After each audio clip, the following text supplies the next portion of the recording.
CP আৰু বিজেপিৰ প্ৰাৰ্থী হিচাপে হিউজ মাৰ্জিনত আজি জিকিবলৈ সক্ষম হৈছে। মই তেখেতক কংগ্ৰেচুলেশ্যন জনাইছোঁ আৰু ইয়াৰ পিছত আমাৰ এই ফলাফলৰ কাৰণে চিডলিবাসী ৰাইজক মই ধন্যবাদ জনাইছোঁ। চিডলিত আমাৰ বিশেষকৈ বড়ো, কোচ ৰাজবংশী, মাইনৰিটি, বঙালী, গোৰ্খা, আদিবাসী, সান্থালী, সূত্ৰধৰ বিভিন্ন জনগোষ্ঠী আছে। এই নিৰ্বাচনত সকলো জনগোষ্ঠী হিল দল ভাঙি ওলাই আহিছে আৰু আমাৰ মিত্ৰজোঁটৰ লগত থিয় দিছে। গণতন্ত্ৰটো শক্তিশালী কৰাৰ কাৰণে BTRত চিৰস্থায়ী শান্তি প্ৰতিষ্ঠা কৰাৰ কাৰণে প্ৰত্যেকজন নাগৰিকৰ নিৰাপত্তাৰ কাৰণে UPPL বিজেপি চৰকাৰে যে কাম কৰিছে এই কথাটো সকলো আজি বুজি পাইছে। ইয়াৰ কাৰণে মই চিডলিবাসী ৰাইজক ধন্যবাদ জনাইছোঁ আমাৰ তিনিটা দলৰ হৈ। লগতে অসমৰ মুখ্যমন্ত্ৰী ডাঙৰীয়া তেখেতে যোৱা 4টা বছৰত আমাক প্ৰত্যেকটো মুহূৰ্তত প্ৰত্যেকটো ক্ষণত আমাক সহায় কৰিছে, আমাক নেতৃত্ব দিছে আৰু চিডলি সমষ্টিত ডাঙৰ ডাঙৰ আঁচনি তেখেতে দিছে আৰু ইয়াৰ লগতে আজি অৰুণোদয়ৰ পৰা আদি কৰি বিভিন্ন কল্যাণকামী আঁচনিবিলাক দি পেলাই আমাক সহায় কৰিছে। এইকাৰণে মুখ্যমন্ত্ৰী ডাঙৰীয়াক আমাক সদায় নেতৃত্ব দিয়াৰ কাৰণে মই চিডলিৰ জয়ৰ কাৰণে মই তেখেতক ধন্যবাদ জনাইছোঁ। বিজেপিৰ প্ৰেছিডেণ্ট ভৱেশ কলিতা ডাঙৰীয়া, মন্ত্ৰী অশোক সিংঘাল ডাঙৰীয়াকে আদি কৰি আমাৰ ডিষ্ট্ৰিক্ট লিডাৰ যিসকল আছে ৰতন ৰয় ডাঙৰীয়া সকলোকে মই ধন্যবাদ জনাইছোঁ।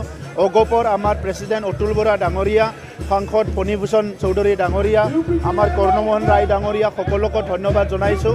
আমাৰ UPPLৰ হয় আমাৰ প্ৰতিষ্ঠাপক সভাপতি UG ব্ৰহ্ম ডাঙৰীয়া, আমাৰ ৱৰ্কিং প্ৰেছিডেণ্ট সাংসদ ৰংগৰা নাৰ্জাৰী ডাঙৰীয়াকে আদি কৰি সকলো EM MCLA MLA আমাৰ বুথলৈকে কৰ্মকৰ্তা কাৰ্যকৰ্তা অশেষ কষ্ট কৰিছে।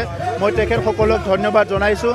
চিডলি সমষ্টিৰ এই হিউজ মাৰ্জিনত যে বিজয় হৈছে ইয়াৰ মূল কাৰণটো হৈছে বড়োলেণ্ডত শান্তি প্ৰতিষ্ঠা হৈছে, সকলো নিৰাপত্তা পাইছে আৰু সকলো জাতি জনগোষ্ঠীয়ে ভূমিৰ সমস্যাৰ পৰা বিভিন্ন সমস্যা স্বাধীনতাৰ 70 বছৰত সমাধান নোহোৱা সমস্যাবিলাক সমাধান হৈছে আৰু আজি চবেই বুজি পাইছে যে এই মিত্ৰজোঁটটো সঁচাকৈ 35 লাখ জনসাধাৰণক সেৱা কৰিবলৈ আহিছে আৰু আগত যিসকলে ৰাজনীতি কৰি আছিলে সেইসকলে ৰাইজক ঠগাবৰ কাৰণে, ৰাইজক দমন কৰাৰ কাৰণে, বিভিন্ন হিংসাৰ পৰিৱেশ গঢ়াৰ কাৰণে আৰু ৰাইজৰ লগত সদায় প্ৰতাৰণা কৰাৰ কাৰণে ৰাজনীতি কৰিছিলে, টকা পইচা ধন সম্পত্তিৰ কাৰণে ৰাজনীতি কৰিছিলে আৰু আমি যে সঁচা অৰ্থত ৰাইজক সেৱা কৰিব আহিছোঁ এইটো চিডলি সমষ্টিৰ লগতে BTR অঞ্চলৰ সকলো ৰাইজে বুজি পাইছে আৰু সেইকাৰণে আজি এই হিউজ মাৰ্জিনত আমি জিকিবলৈ পাৰিছোঁ। এইটো ছেমি ফাইনেল BPF প্ৰমোদ বড়োক বোলে ইতিমধ্যে ভাল নাপায়, চিডলিবাসীয়ে বোলে ভাল নাপায় এনেকুৱা কিন্তু এইবাৰ নিৰ্বাচনত কৈছিলে, কিন্তু ইয়াতে দেখা গৈছে যে হায়েষ্ট ভোটত আপোনালোকে ইতিমধ্যে জয় হৈছে। চাওক, BPFক ৰাইজে এটা লেচন দিছে, তেখেতসকলক ৰাইজে শিকাইছে যে ৰাজনীতি কৰাটো অকল বেলেগক ক্ৰিটিচাইজ কৰি বেয়া কথা কৈ মানুহক বিপথে পৰিচালনা কৰি ভুল কথা কৈ সদায় ৰাজনীতি কৰিব নালাগে।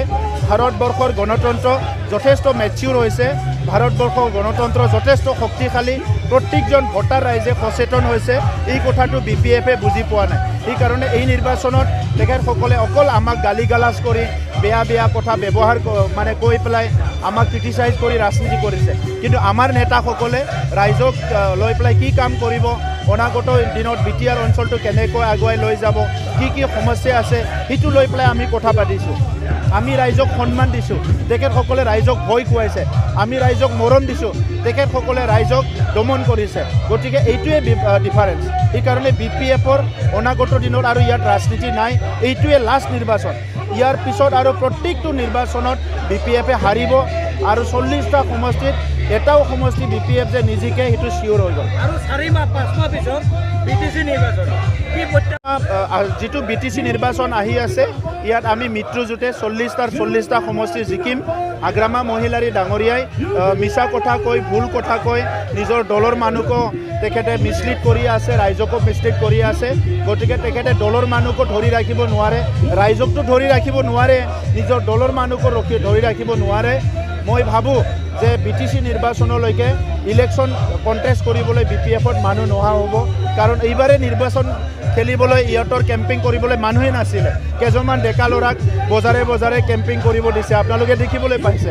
গতিকে আজি আগ্ৰামা মহিলাৰী ডাঙৰীয়াক নিজৰ যিহেতু মিছন আৰু ভিজন নাই, নিজৰ যিটো এটা ৰাইজক লৈ কোনো ধৰণৰ আঁচনি নাই, তেনেকুৱা পলিটিক্সৰ আজিৰ সময়ত কোনো জাগা নাই।